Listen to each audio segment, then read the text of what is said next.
écrire est une compétence très complexe qui se construit et se développe tout au long d'une vie. On peut distinguer dans l'acte d'écrire 3 composantes.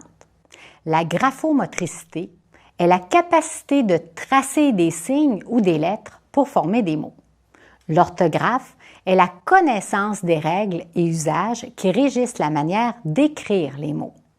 La rédaction est la capacité d'exprimer une parole ou une pensée par écrit. Nous savons qu'écrire est une tâche particulièrement exigeante pour le jeune scripteur et ne peut se faire sans l'automatisation de certaines de ses composantes. Si l'automatisation ne se fait pas ou si les ressources attentionnelles de l'élève sont limitées, il se produit une surcharge cognitive, c'est-à-dire que l'élève n'a plus d'énergie mentale pour effectuer une tâche déterminée. Par contre, si certaines opérations deviennent automatisées, les ressources attentionnelles devenues disponibles pour l'élève lui permettent d'effectuer diverses tâches en parallèle.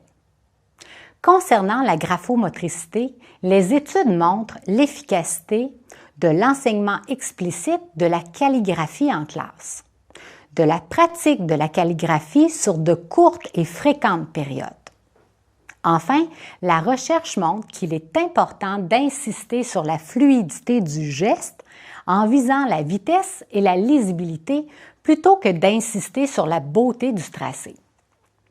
Concernant l'orthographe, il faut aussi savoir que l'orthographe française est dite opaque, comparativement à des langues comme le finnois, l'italien ou l'espagnol, qui sont considérées comme ayant une orthographe transparente, puisqu'elles s'écrivent, à quelques exceptions près, comme elles se prononcent.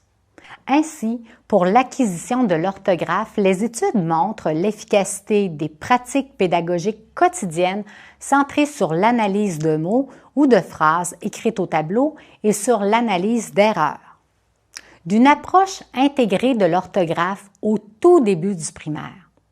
De l'enseignement explicite qui doit être prolongé, en particulier pour les élèves plus faibles. À propos de la rédaction, les études montrent l'efficacité sur la qualité des textes écrits, d'une approche pédagogique qui vise l'enseignement explicite des stratégies en écriture en mettant de l'avant l'importance du modelage par l'enseignant et des échanges à propos de l'emploi de ces stratégies. D'un contexte pédagogique qui suscite des interactions entre les élèves de même ou de différents niveaux, comme le travail d'écriture en diape, le tutorat ou les ateliers d'écriture. De l'entraînement à l'autorégulation et de l'augmentation de la fréquence des activités d'écriture en classe. La rédaction s'orchestre aussi autour de 3 phases, la planification, la mise en texte et la révision. Or, il semblerait que le jeune scripteur ne soit pas porté à planifier, ayant plutôt tendance à écrire en jetant directement sur papier ce qui lui vient à l'esprit à l'instant même, sans tenir compte de ce qui est déjà écrit et de ce qui suivra.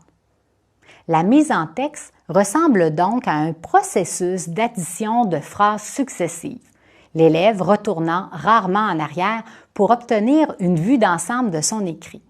Aussi, la révision est presque inexistante en début d'apprentissage, toute l'attention de l'élève étant centrée sur la graphomotricité et l'orthographe.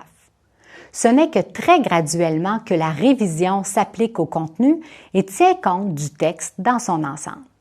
Il apparaît donc important de tenir compte des 3 composantes dans l'enseignement de l'écriture au primaire afin de développer l'automaticité des composantes liées à l'orthographe et à la graphomotricité le plus rapidement possible. Ainsi, l'élève pourra davantage se consacrer à la composante rédactionnelle par la suite.